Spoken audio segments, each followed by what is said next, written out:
Good morning students. NRP school की online कक्षाओं में आपका फिर से स्वागत है। सेवन्थ क्लास ध्यान दीजिएगा, आपका लेसन नंबर 2 नए राजा और उनके राज्य के विषय में हम पढ़ रहे थे और लेक्चर 3 खत्म हो गया था। अभी हम लोग लेक्चर 4 पढ़ेंगे और उसके विषयों को जानने का प्रयत्न भी करेंगे। ठीक है स्टूडेंट्स, लेकिन एक छोटी सी बात वापस से याद दिलाता हूँ। मैंने आपको कह रखा है कि प्रत्येक लेक्चर के बाद मैं आपका एक मूल्यांकन लूँगा। ठीक है, तो उस मूल्यांकन के लिए आपने थोड़ी सी पढ़ाई की होगी और मूल्यांकन में अंक तभी प्राप्त होंगे जब आप पढ़ाई करते हो, तो उसके लिए ही ये लिया जाता है। आपके लिए बहुत अच्छा रहता है। ज़्यादा नहीं, 2 मिनट का लिया जाएगा। प्रति लेक्चर के बाद मैं आपका लेता हूँ। तो ये देखिए, मूल्यांकन आज फिर दोबारा हो रहा है। इस मूल्यांकन में एक क्वेश्चन है, 2 मिनट का लिया जाएगा। उसके लिए आप पहले क्वेश्चन देख लीजिए और क्वेश्चन देखने के बाद वीडियो को पॉज कर दीजिएगा और 2 मिनट के पश्चात वीडियो को आप चालू करेंगे तो आपको आंसर प्राप्त हो जाएगा और आप अंक डाल लेना उसी प्रकार से जैसे प्रतिदिन या प्रति लेक्चर में बताए जाते हैं। देखिए, कक्षा मूल्यांकन।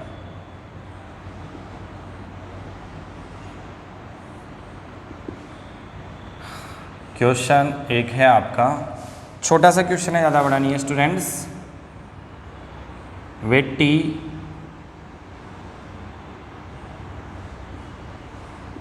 क्या है? इसके लिए 2 मिनट का समय दे रहा हूं मैं आपको। 2 अंक का है। वीडियो को पॉज कर दो, आंसर लिखिए, फिर मैं चेक करवाता हूं आपको।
देखिए स्टूडेंट्स, आपके 2 मिनट लगभग पूरे हो गए थे।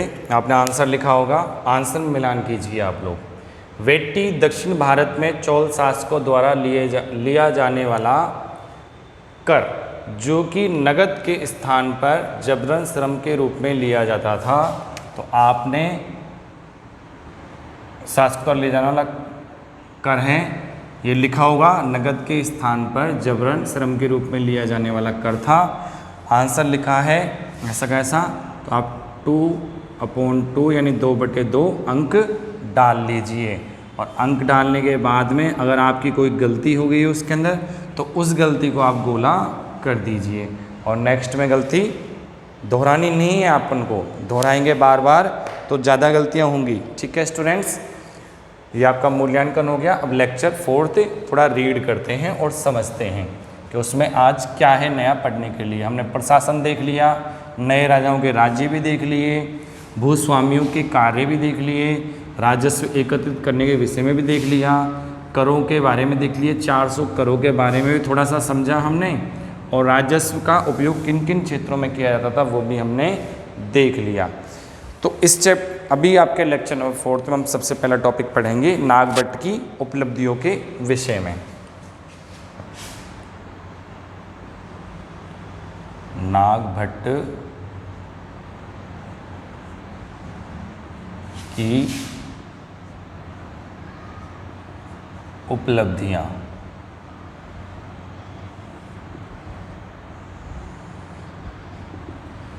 ओके स्टूडेंट्स, तो हम नागभट्ट की उपलब्धियों के विषय में देखते हैं। नागभट्ट एक शासक था। देखिए सबसे पहले देखते हैं नागभट्ट। आप कहोगे सर नागभट्ट की उपलब्धियां आप लिख रहे हो, तो इससे पहले एक चीज़ हम लेख के बारे में देख लेते हैं। ये सत्य हैं और बिल्कुल सही हैं। तो ग्वालियर मध्य प्रदेश में, ग्वालियर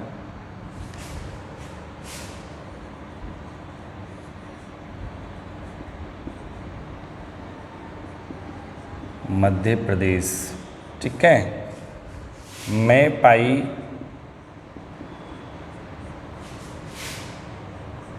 प्रशस्ति में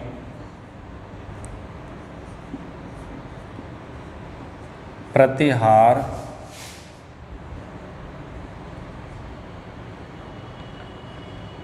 नरेश यानी शासक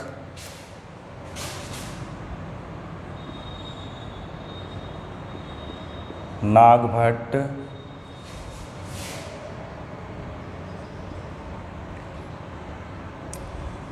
के कामों का वर्णन मिला, जो कि ऊपर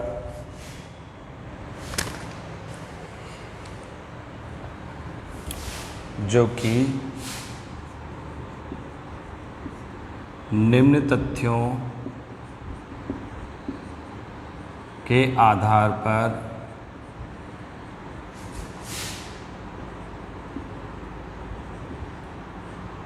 समझा जा सकता है।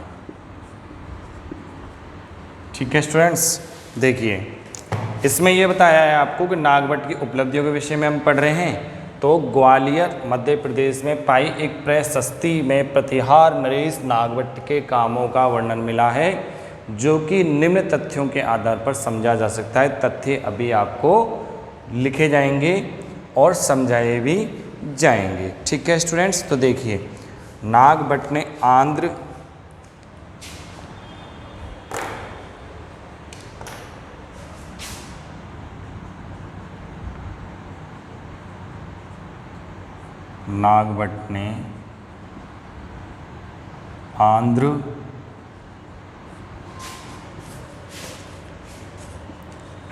सिंध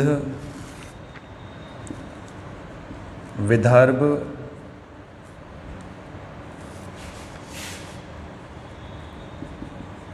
और कलिंग पर विजय प्राप्त की। ठीक है, आगे देखिए आप लोग, कन्नौज पर अपना अधिकार किया,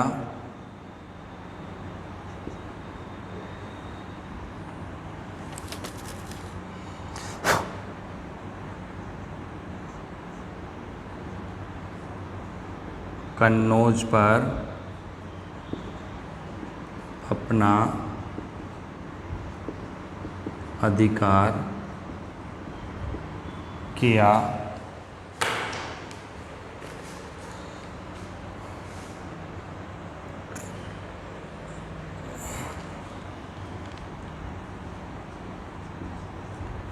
अनर्थ गुजरात का हिस्सा, गुजरात का हिस्सा पर अधिकार किया।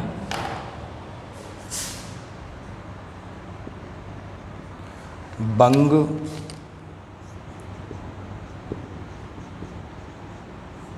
बंगाल का हिस्सा पर अधिकार किया। ठीक है, मालवा पर अधिकार किया, मालवा पर अधिकार किया। इसके साथ मैं आपके ऊपर से थोड़ा सा इनको समझा देता हूँ, फिर थोड़ा सा मिटाना पड़ेगा अपन को। देखिए स्टूडेंट्स, बात चल रही है आपकी नागभट्ट की उपलब्धियों के विषय में।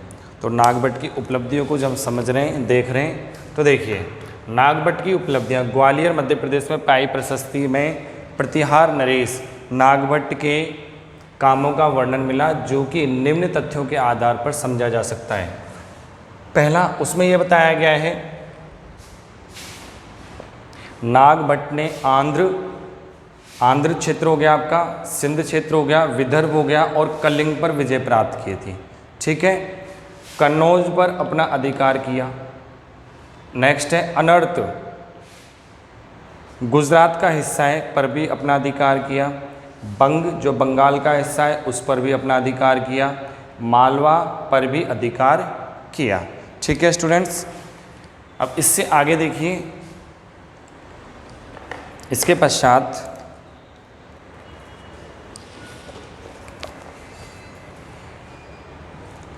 थोड़ा सा मैं मिटा देता हूं आपको।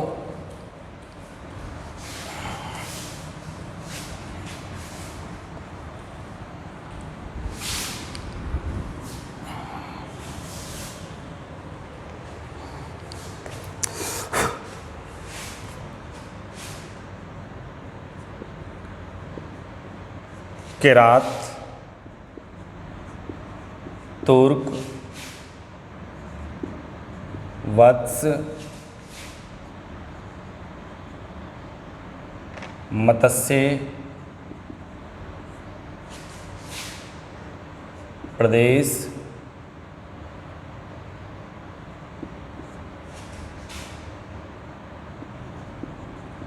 के राजाओं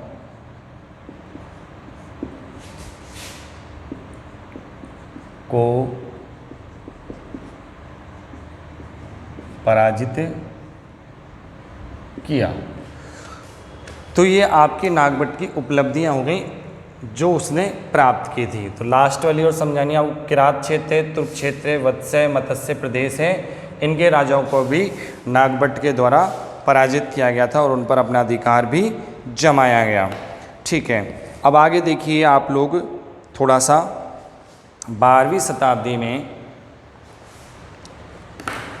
मैं साफ कर देता हूँ ताकि अच्छी तरह समझ में आए आपको।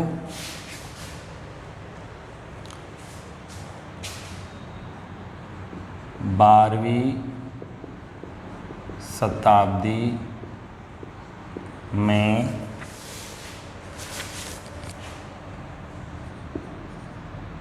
एक वृहद है, तो देखिए वृहद संस्कृत काव्य भी रचा गया,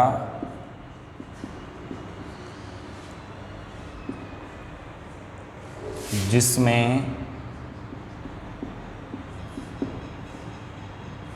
कश्मीर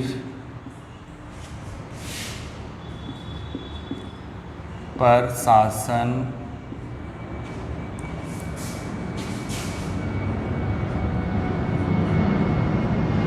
करने वाले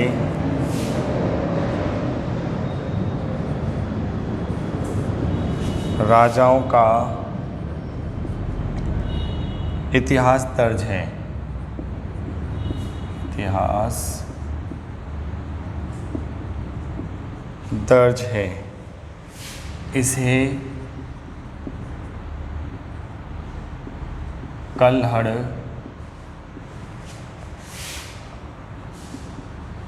नामक एक रचनाकार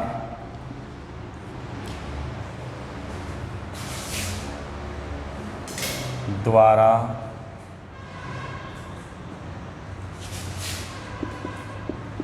रचा गया।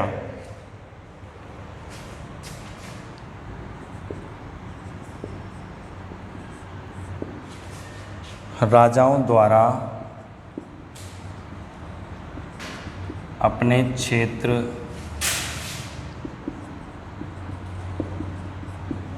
विस्तार के लिए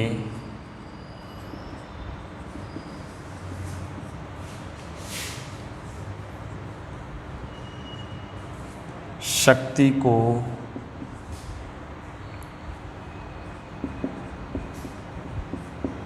बढ़ावा दिया जाता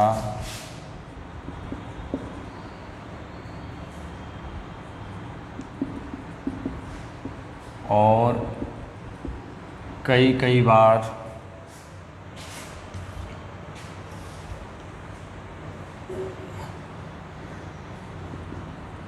तो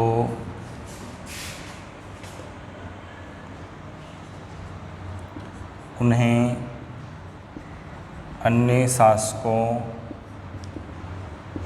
के साथ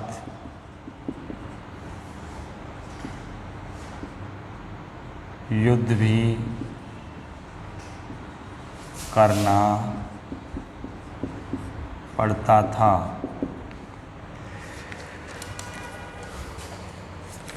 जिसमें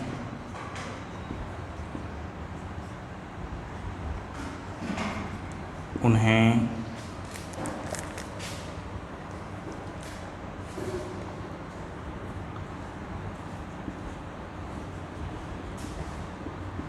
अपने क्षेत्रों को बढ़ावा मिलता या फिर अपने क्षेत्रों को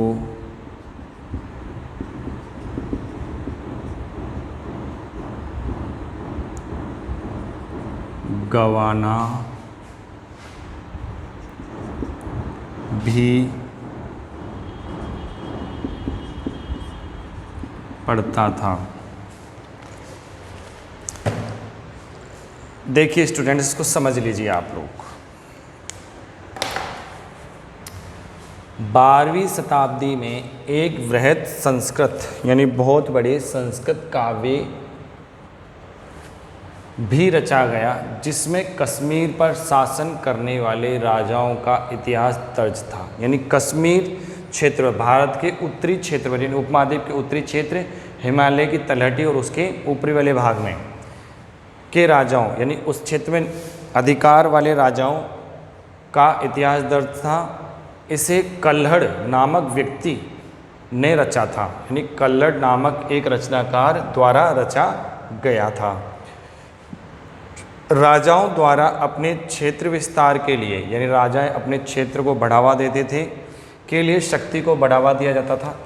शक्ति को बढ़ावा किस प्रकार से मिलता था? यानी शक्ति को बढ़ावा ऐसा नहीं है कि वो कुछ बड़े हो गए, लंबे हो गए, चौड़े हो गए, ऐसे नहीं। शक्ति को बढ़ावा देने के लिए सैन्य शक्ति बढ़ाना, सैन्य शक्ति, सेना को मजबूती देना, ठीक है। अपनी सेना की कमियों को दूर करना, ठीक है। और सेना में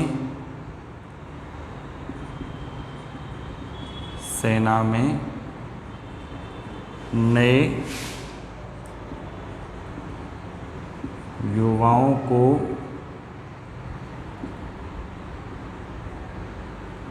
आने का मौका देना, ठीक है स्टूडेंट्स। देखिए राजाओं द्वारा अपने क्षेत्र विस्तार के लिए शक्ति को बढ़ावा दिया जाता था। शक्ति को बढ़ावा देने के लिए सैन्य शक्ति को बढ़ाना होता था, सेना को मजबूती देनी होती थी, अपनी सेना की कमियों को दूर करना होता था, ताकि दूसरी जब कभी किसी ऐसी स्थिति उत्पन्न होने पर जिसमें हमें लड़ाई करनी पड़े या दूसरे शासन की सेना का सामना करना पड़े तो हमारी कमी उसके सामने ना आए, तो उसको पहले ही दूर कर दिया जाता था, यानी कमजोरी को दूर करना। सेना में नए युवाओं को आने का मौका देना, यानी नए युवाओं की भर्ती इत्यादि की जाती थी, ताकि सेना हमारी प्रबल हो, शक्तिशाली हो, युवाओं से भरी हो, ठीक है, उनमें जोश भरा हुआ होना चाहिए। बढ़ावा दिया जाता था और कई बार तो उन्हें अन्य शासकों के साथ युद्ध भी करना पड़ता था। कई बार तो ऐसे शासकों को अन्य शासकों के साथ युद्ध भी करना पड़ता था, जिसमें उन्हें अपने क्षेत्रों को या तो बढ़ावा मिलता था। मान लीजिए ए राजा है, ठीक है, आप इस क्षेत्र में रहते हो और आप किसी बी नामक राजा से युद्ध हो गया आपका, ठीक है, आपका क्षेत्र ये है और इनका क्षेत्र ये वाला है मान लीजिए, ठीक है, अच्छी बात है। तो उन्हें अन्य शासकों के साथ युद्ध भी करना पड़ रहा है, तो हम इन दोनों के ए और बी राजा के मध्य में युद्ध चल रहा है, जिसमें उन्हें अपने क्षेत्रों को बढ़ावा मिलता था। अगर ये विजित हुआ तो इसका क्षेत्र विस्तार होगा, यानी इसका क्षेत्र बढ़ जाएगा। समझ में आ गई बात? पहले इतना था, अब इतना हो गया, ये तो बढ़ावा मिलता था। या फिर हम किसी कारण से, आप इस क्षेत्र में हो, अगर हम किसी कारण से हार गए तो हमें अपने क्षेत्र को गंवाना भी पड़ता था। इतना था, अब इतना सा रह गया। आ गई समझ में? ठीक है स्टूडेंट्स, तो स्टूडेंट्स ध्यान दें, यह आपका लेक्चर नंबर 4 लेसन नंबर 2 नए राजा और उनके राज्य से संबंधित पूर्ण हो चुका है। जो भी लेक्चर आपको बताया जा रहा है उससे संबंधित प्रश्नों को आप अपनी नोटबुक में किया करें। और स्टूडेंट्स आपको बार बार ये रिपीट किया जाता है कि आप याद भी किया करें और होमवर्क भी आपको समय पे ही पूर्ण करना है, क्योंकि जब विद्यालय ओपन होंगे तो आप एक साथ इतना होमवर्क नहीं कर पाओगे। तो इसलिए प्रति लेक्चर में दिए जाने वाले होमवर्क को और अंतिम लेक्चर में बताए जाने वाले क्वेश्चनों को आप अपनी नोटबुक में नोट किया करें, ताकि आप पर काम का ज़्यादा बोझ ना बढ़े। तो आपके लेक्चर नंबर 4 समाप्त हुआ। लेक्चर नंबर 4 के होमवर्क के क्वेश्चंस हैं वो आप नोट कीजिए। क्वेश्चन नंबर 1 है आपका, देखिए, प्रशस्ति क्या है? प्रशस्ति क्या है? ठीक है। क्वेश्चन नंबर 2 है आपका, कल्लड़ ने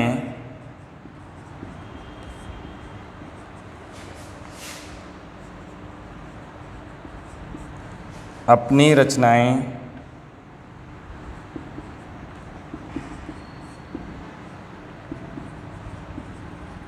किस शताब्दी